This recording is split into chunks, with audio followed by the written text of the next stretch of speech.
जरांगेंचे अनेक आमदार गुंड आहेत, चंदन चोर असणारे खासदार आहेत. असं असताना देखील बीडमधूनच कशा त्यांना धमक्या येतात, असा खोचक सवाल नवनाथ वाघमारेंनी विचारला. आपण पाहूयात नेमकं ते काय म्हणाले. बीडमधून आली आहे, हा सगळा प्रकार सोशल मीडियावर व्हायरल झालाय. वारंवार त्यांना धमक्या येत आहेत. काय नेमका हा सगळा प्रकार? मुळात जरांगेंना बीडमधूनच धमक्या का येतात? जरांगेचं खरं इथं माहेर घर आहे. जरांगेचे अनेक आमदार गुंड असणारे, चंदन चोर असणारे खासदार, जब्यासारखा आमदार, असे लोक असताना लोकांना गायब करणारे आमदार यांच्याकडे असताना जर यालाच कसं काय धमक्या येतात? म्हणजे आपल्याकडं मीडिया येत नाही. आपल्याला काहीतरी हे गुत्तेदारीचे टेंडर मिळालेले विषय डायव्हर्ट करायचा, विलास घुले प्रकरणातून पुन्हा विषय डायव्हर्ट करायचा आणि कुठेतरी ठरून केलेली ही सगळी रेकॉर्डिंग असेल. आणि विशेषतः रेकॉर्डिंग जर ठरून नसेल तर फोन आल्याच्या नंतर नंबर असतो ना, तो नंबर पोलीस प्रशासनाला दिल्याच्या नंतर संबंधित कोण व्यक्ती असेल, तो कुठल्या जातीचा असेल, पातीचा असेल, जर जरांगेला धमकी देत असेल तर त्याच्यावर कारवाई झालीच असती ना. परंतु हे असं का करत नाहीत? उदाहरणार्थ माझी गाडी जाळली, मी तक्रार केली, जरांगेचा अतिशय निकटवर्ती पकडला गेला, ठीक आहे, ते न्यायालयीन भाग आहे, त्याला दुसऱ्या दिवशी जामीन मिळाला, तो न्यायालयीन प्रक्रिया आहे. परंतु निष्पन्न काय झालं की नवनाथ वाघमारेंची गाडी नवनाथ वाघमारेच्या मेवण्याने जाळली म्हटले, परंतु पोलीस प्रशासनाने त्याला पकडलं आणि तो नवनाथ वाघमारेचा मेवणा आहे का नवनाथ वाघमारेचा कोण आहे हे पूर्ण महाराष्ट्राला कळालं.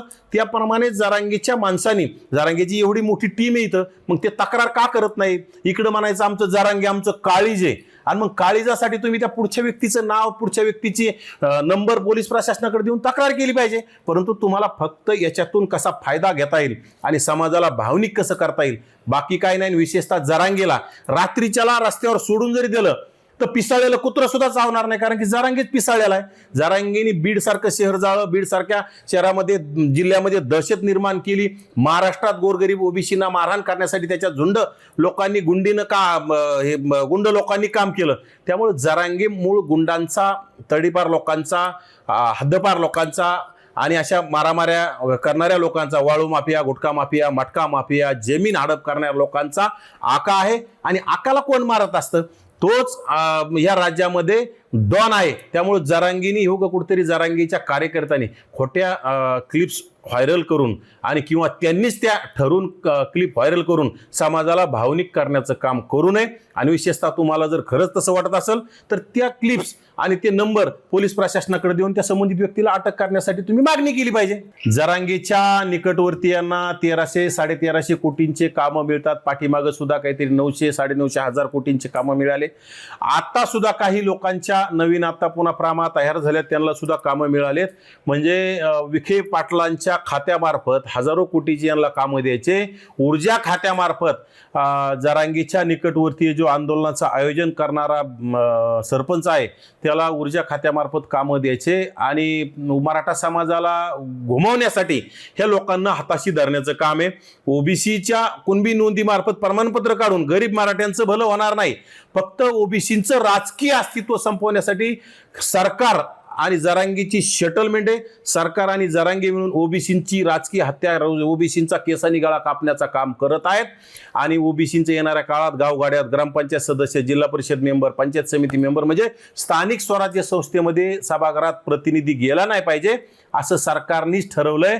विशेषतः ओबीसी आमचा डीएनए म्हणणारे नेते देवेंद्रजी फडणवीस हे म्हटल्याच्या नंतर ओबीसीनी भरभरून मतं दिले, परंतु त्यांच्याच सरकारमध्ये ओबीसींचा केसानी गळा कापणं सुरू आहे. हे ओबीसीने सुद्धा डोळे उघडले पाहिजे आणि येणाऱ्या काळात जशा तसं उत्तर द्यायला आपण सजग आणि तयार झालं पाहिजे. बीडमध्ये जरांगे आणि जरांगेच्या पिलवळीच्या दबावापोटी आणि येथील जातीवादी खासदार, जातीवादी आमदार, आष्टीचा जब्या असेल, इकडं गेवराईचा आमदार असेल, यांच्या दबावापोटी बीड जिल्ह्यात, मराठवाड्यात सर्वाधिक 40,000पेक्षा जास्त कुणबी प्रमाणपत्राचं वाटप करण्यात आलंय. आणि ते येणाऱ्या काळात माझी गावगाड्यातील ओबीसींना कळकळीची विनंती, आपल्या गावात एखादं प्रमाणपत्र निघत असेल तर त्याची आपणच त्याची काळजी केली पाहिजे. त्याचे काय बोगस असेल ते पुरावे शोधून जात पडताळणी समितीकडे दाद मागण्याचं काम केलं पाहिजे. तुमचे प्रश्न मांडण्यासाठी बावनकुळे येणार नाहीत किंवा कोणी येणार नाही. त्यासाठी आपल्या गावगाड्यात, आपल्या पंचायत समिती सर्कलमध्ये, आपल्या जिल्हा परिषद सर्कलमध्ये कोणी असे कुणबी प्रमाणपत्र पैसे देऊन किंवा अधिकाऱ्यांना दबाव टाकून काढलेत अशा लोकांना जात पडताळणी समितीसमोर आव्हान देण्याचं काम ओबीसींच्या कार्यकर्त्यांनी केलं पाहिजे. आज ओबीसी जात्यात आहे, SC ST सुपात आहे. आज ओबीसींचं आरक्षण घालवल्या जातंय.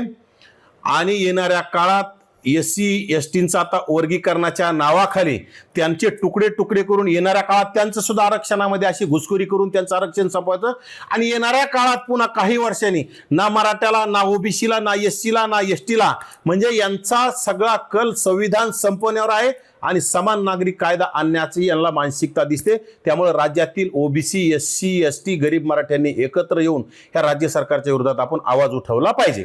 यापूर्वी एवढाले कामं त्यांना मिळाले का, त्या कामाचा दर्जा कसा असला पाहिजे, त्यांनी कुणाच्या मार्फत घेतलं, कुणाची पार्टनरशिप आहे. जरांगीला त्यांच्या गाड्या फिरायला मिळतात, जरांगीसोबत त्यांच्या गाड्या असतात, त्यांची माणसं जरांगीला भेटतात, सगळ्या यंत्रणा जरांगीसाठी राबवल्या जातात. मग याच्यातूनच ओळख येतं की 50% जरांगीची त्याच्यामध्ये पार्टनरशिप आहे. ठीक आहे, कॉन्ट्रॅक्टरला कामं मिळत असतात, परंतु जरांगीला पार्टनरशिप देण्याचं कारण काय आणि विशेषतः गरीब मराठ्यांना फसवण्यासाठी जरांगीला पार्टनरशिप देऊन जरांगीचा पैशाचा बोळा देऊन तोंड बंद करण्याचं काम राज्य सरकारच्या माध्यमातून सुरू आहे. कारण गरीब मराठ्यांना शिक्षण आणि नोकरीत आरक्षण हवंय आणि जरांगी फक्त निजामी आणि प्रस्थापित मराठ्यांसाठी शिक्षण आणि नोकरीतल्या आरक्षणाच्या विरोधात EWS सारखं आरक्षण घालून OBC मध्ये घुसखोरी करून फक्त जिल्हा परिषद पंचायत समितीमध्ये घुसखोरी करणाऱ्या नेत्यांसाठी कार्यकर्त्यांसाठी काम करतोय आणि या राज्यातील मराठा समाजातील विद्वान लोकांनी ह्या गोष्टीकडे लक्ष देऊन बघितलं पाहिजे.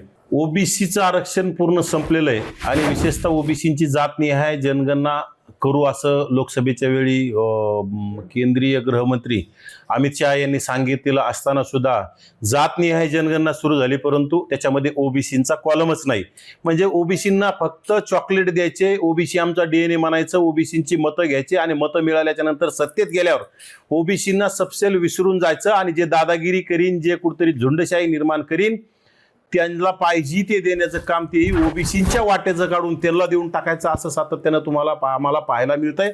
आणि खरं तर OBCने जागं झालं पाहिजे, कारण OBC समाज जर जागा नाही झाला, OBC समाजाने आपला लढा आपल्या खांद्यावर जर नाही घेतला तर OBCचं येणारा काळ फार वाईट आणि भयानक असणार आहे.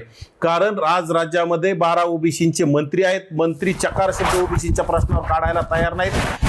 अनेक OBCचे आमदार आहेत. आमच्या आंदोलनामुळे OBCचे अनेक आमदार सुद्धा नवीन आमदार निवडून आले, ते सुद्धा कोणी बोलताना आपल्याला सभागृहात दिसत नाही. आणि विशेषतः आमचा OBC उपसमितीचा अध्यक्ष खुळखुळा बावनकुळे नावाचा खुळखुळा चकार शब्द काढायला तयार नाही. बावनकुळेला जर OBC उपसमितीचं अध्यक्षपद सांभाळता येत नसेल, कुणाची भीती वाटत असेल तर बावनकुळेंनी तात्काळ राजीनामा द्यावा. त्यासाठी धनंजय मुंडे असतील, गोपीचंद पडळकर असतील, आणखी भुजबळ साहेबांसारखे नेते असतील, असं कोणीतरी जबाबदार नेता त्यांचं ते अध्यक्षपद भूषवतील आणि नक्कीच OBCंना न्याय देतील असं आम्ही OBCच्या वतीनं आम्हाला आशा आहे. परंतु बावनकुळे सबसेल बोगस आणि सबसेल फेल ठरलेले, त्यांनी तात्काळ राजीनामा द्यावा. कारण मराठा उपसमितीचे अध्यक्ष अक्षरशः 5वी नापास जरांगे उपोषणाला बसल्याच्या नंतर 1 तासात येऊन तिथं भेटण्याचं काम करतात, संध्याकाळी येऊन भेटण्याचं काम करतात. 1300 1350 कोटींच्या डील यांच्या चालल्यात कामामधून आणि खरं तर त्याला पाहिजे ते देण्याच्या घोषणा करायच्या, अधिकाऱ्यांना प्रेशर करून बोगस नोंदीमार्फत असणाऱ्या नोंदीमार्फत कुणबी प्रमाणपत्र वाटप करायला लावायचे आणि OBCचं पूर्ण वाटोळं करण्याचं काम झाडू पोचा करणारा आमदार प्रसाद लाड आणि मराठा उपसमितीचे अध्यक्ष राधाकृष्ण विखे पाटील आणि विखे पाटलाला नक्कीच याचे परिणाम येणाऱ्या 2029ला भोगावे लागतील. कारण ज्यांनी OBCचं वाटोळं केलं, ज्यांनी OBCचे वाटोळं करण्याचे प्रयत्न केले, त्यामध्ये आमचा घनसावंगीचा माजी आमदार राजेश टोपे असेल, अचलपूरचा आमदार बच्चू कडू असेल, गेवराईचा आमदार लक्ष्मण पवार असेल, असे अनेक आमदार आहेत. त्यांना OBCंनी घराचा रस्ता दाखवण्याचं काम केले आणि ज्यांनी आता OBCचं वाटोळं करण्यात ठरवलं त्यांना येणाऱ्या काळात त्यांचे परिणाम भोगावे लागतील.